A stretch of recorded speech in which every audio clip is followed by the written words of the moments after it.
The year is 1998. The Minnesota Vikings have finished the season with a 15-1 record.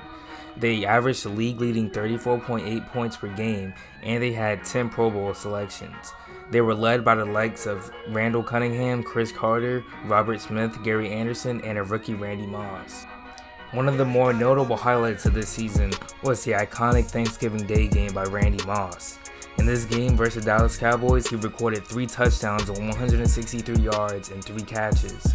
You can say it was a revenge game also, as he wanted to be drafted by the Dallas Cowboys with the 8th pick in the draft. But Jerry instead drafted Greg Ellis, as they thought the talented Randy Moss off-the-field issues were too much to handle. Anyways, back to the team season, they finished with a 15-1 record, with the sole loss being a Week 9 game to the Tampa Bay Buccaneers. They won the at-the-time NFC Central Division, finishing first place, with behind them being the Green Bay Packers at 11-5, the Tampa Bay Buccaneers at 8-8, the Detroit Lions at 5-11, and the Chicago Bears at 4-12.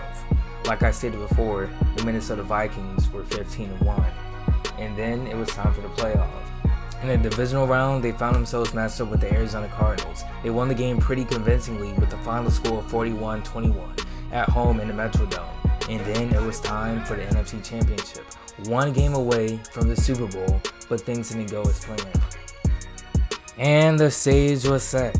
The 14-2 Falcons would march into Minnesota to face the 15-1 Vikings, the odds-on favorite. They were favorited by 11 points to beat the Falcons and advance to the Super Bowl.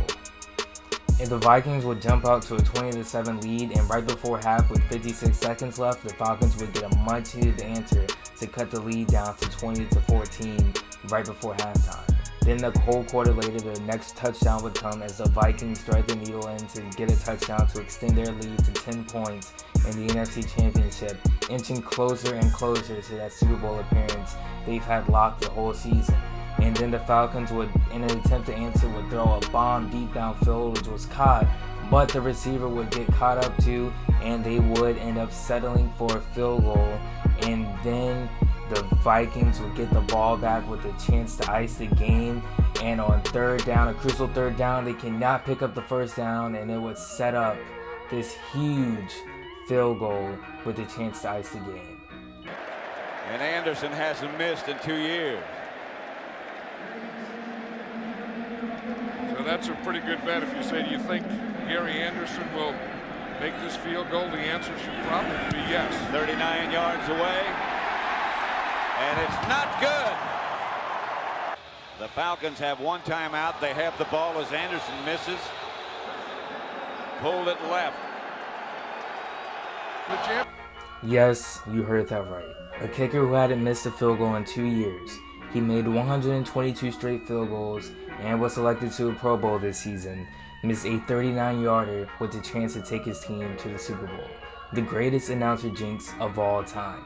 John Madden and Pat Summerall were on something with this announcer jinx, as he would miss and it would set up a game-tying drive by the Atlanta Falcons with a chance to send the game to overtime. With rejuvenated life after the unlikely missed field goal by the Minnesota Vikings to clinch the game, the Falcons would march down the field with a chance to tie the game. But as you see, it was almost picked twice. 2 Minnesota Vikings players had a chance to get an interception and seal the game and make up for the kicker's mistakes, but they couldn't, and the Falcons would get one more chance, and of course they would capitalize. You can't mess up this many chances with a trip to the Super Bowl on the line, and they score the touchdown to tie the game. They were talking about going for 2 on the broadcast, but you can't go for 2 here. You gotta tie it, you gotta go to overtime, and that's exactly what the Falcons did. The Vikings won the coin toss in overtime and elected to receive. But the thing that you'll notice about this overtime is third and long. Each team found themselves in multiple third down and longs that they couldn't convert on. Here on 3rd and 8, on the first drive of overtime, the Falcons couldn't convert as Cunningham threw an incomplete pass to Randy Moss. Then they would be forced to punt, and the Falcons received the ball. On the Falcons' first drive in overtime, on 3rd and 10, he's going to try to check it down, which would be incomplete, and then they'd have the punt. And then the Falcons, they would find themselves on 3rd and 10 again on their next drive, and of course, just launch it down to Randy Moss. Moss found there somewhere, but incomplete, and the Falcons would get the ball back again. The Falcons will find themselves with yet another chance to knock off Goliath. And on this drive, they make short, conservative throws to keep the ball in their hands and set up their kicker for a chance at the game-winning field goals. And now the roles are reversed. It's now the Falcons with a 39-yarder to win the game and go to the Super Bowl. And here's what happened. Morton Anderson right now is the difference between the Falcons going to the Super Bowl or maybe the Vikings going to the Super Bowl. Well, he's handled the pressure before from 39 yards out. Anderson is good. He knows it. They know it.